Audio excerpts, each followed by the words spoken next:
Hello TSG, this is Kurt Holfreder, and this is your 20-minute challenge for May.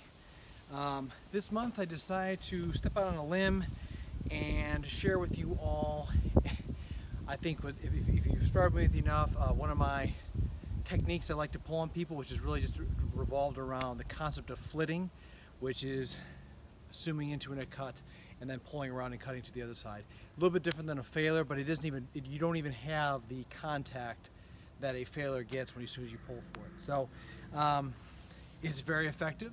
I recommend that you don't lead with it, and I recommend that you use it as you continue to move forward with it. But it's a great technique. It's a great way to spin up your cuts in a way that allows your opponent to always keep guessing what you might be doing there. So it's also very powerful. So when you are landing these strikes on people, make sure that you understand that you can break guards relatively easily, and that might catch them off guard. So warm-ups for this, like I said before in the previous videos, I'm not going to be going through all of the warm-up exercises, but I'm going to give a few recommendations. So some of the things we do for class, the ones that are really good for this, especially windmills, we'll do that more into the blade work portion, but arm circles, push-ups, I would definitely say your squats and lunges, especially with your walking lunges forward, because you want to get your hip flexors going on this. And then I would also say engage your core area, so some planks and some type of ab work, and that's really going to be helpful for you. So that'd be a good concept for warm up.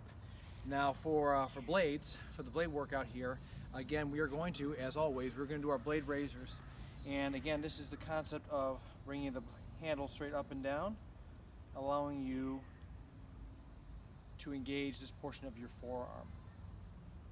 As you get further through this, you can kind of make it a larger motion and have it stop.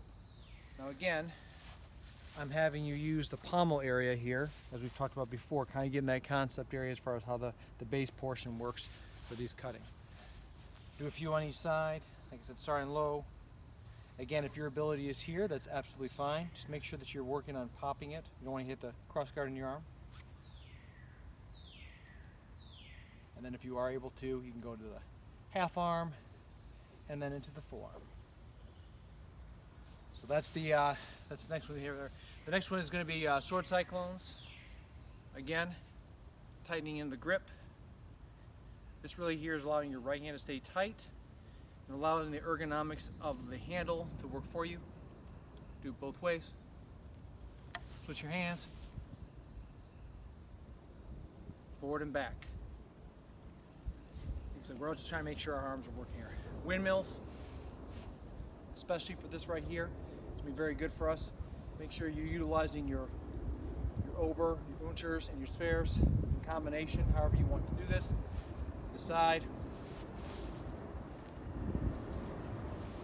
And now I'm going to be introducing another one here, which is going to, I call it more like, in Harry Hoopman, your dancing is kind of the thing that kind of got me in the concept here. When you're out there like this. But the way you have to use a flit is it's going to be a combination of your hips and your shoulders in action. So when we do this flitting, we're going to be talking about, I'm going to demonstrate how to do it fast and then the breakdown of it, and then kind of a way that you can kind of engage into the system that allows you to cut to either side of this.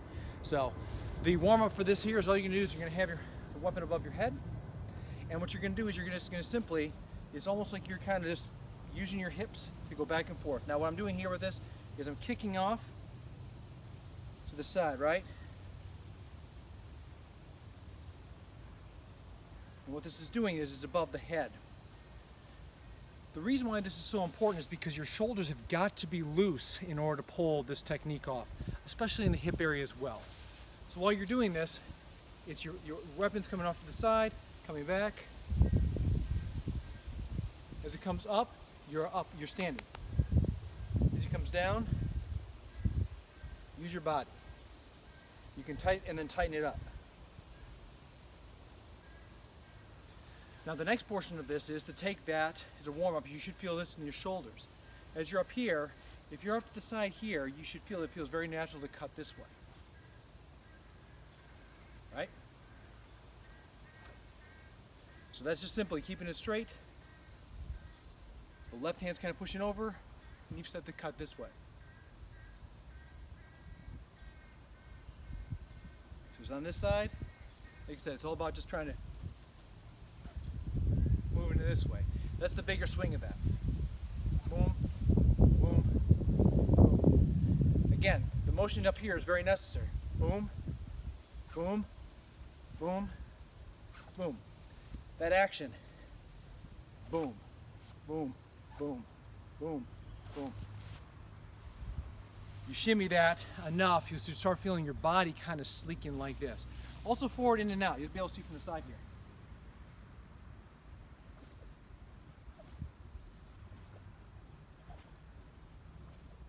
Gotta have a little bit of rhythm for it. So, that's phase 2 of that. Phase 3 of this is doing the same concept, but this time engaging it off tempo. So go really slow. So again, boom, boom. That's the basic one, right? So we're going again with this.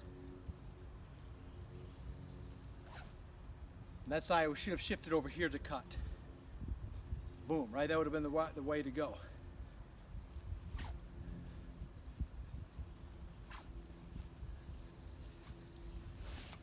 And shifting back and forth to the time where you get comfortable with that cut, to when you want to launch it. Again, in the very beginning of this, I encourage you just get comfortable with putting the weapon above your head and getting used to this kind of motion right here, which happens as you bob back and forth.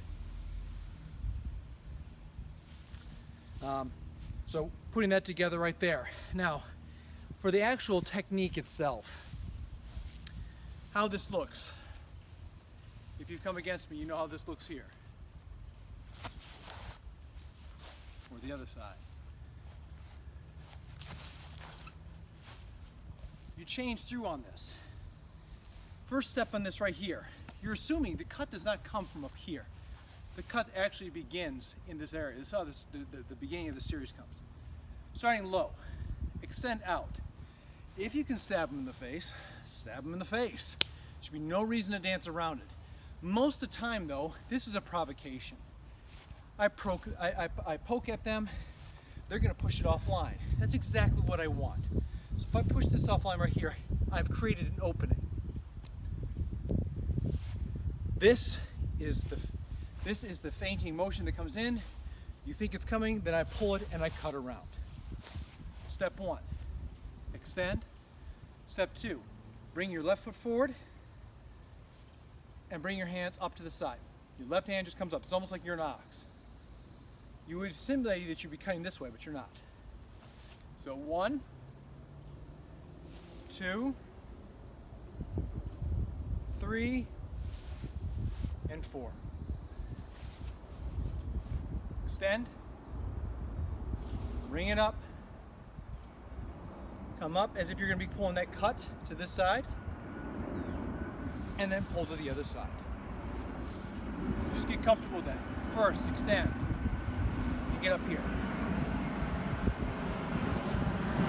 It's also the reason why you open this way is it's a cover. If they consider to cut into this area, you have to protect yourself. Otherwise, you're just sport fencing. Pop in. They're going to push this offline, which is what I want. I'm going to pop here. I've just covered my line. I'm going to feint like I'm going to cut here. I'm going to pull this way. The way this works is your left hand has to do the work. Right hand is just saying center. Extend. Up with the left.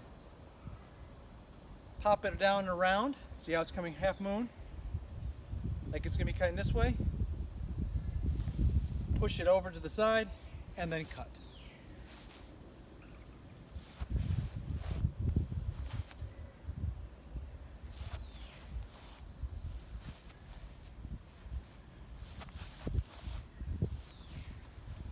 Targeting areas of this.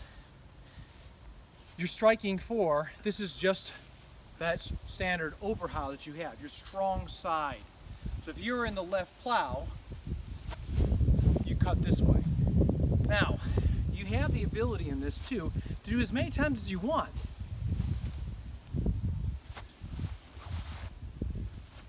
But keep in mind, a stalwart fighter is watching you, and your hands are the part that you have to worry about. So keep that in mind. Other considerations to cut from with this. You can spare. Hit the person on the underside. Up.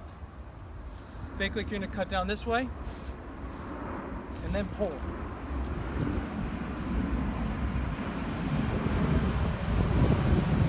Footwork is very easy.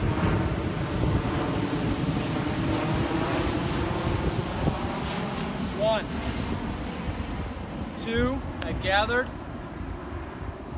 and stepped. One, two, it should be equal, and then I step again. It's a shimmy step there. It goes for both sides. So if you are in your lower left plow, you're thrusting at their face. You're feigning like you're gonna come this way, and you pop around to cut this way. So this is really where you're ending at. The same thing comes to here. Extending. This time it's a little bit different because now your arms are crossed. If you're a righty. Extend. Now I have this cross here. I'm covering myself. Again, popping high as if I'm gonna cut the guy, and then pop back around to cut.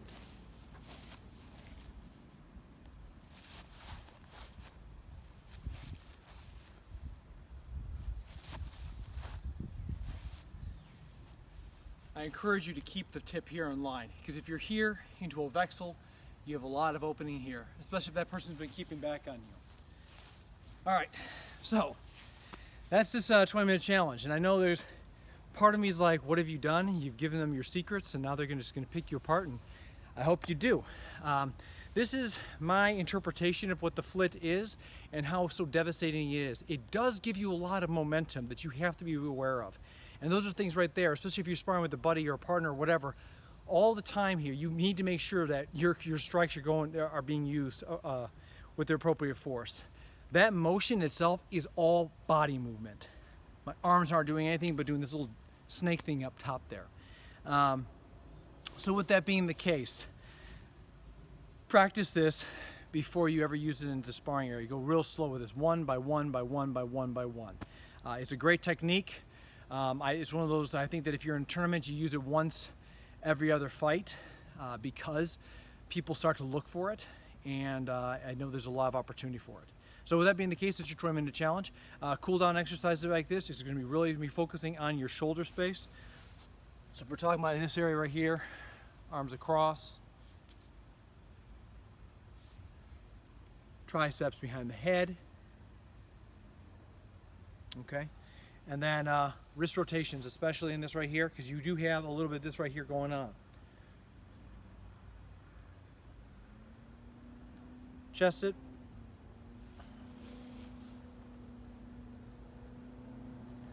Your upper body as far as your back. Extend it out. And definitely get your lower body too. I think some of the areas like doing hip flexors on both legs, beneficial, as well as making sure that you get your calves and your quads. So this is 20-minute challenge.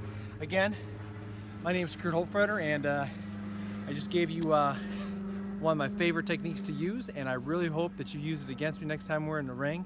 And until then, train well, fight on. Thank you.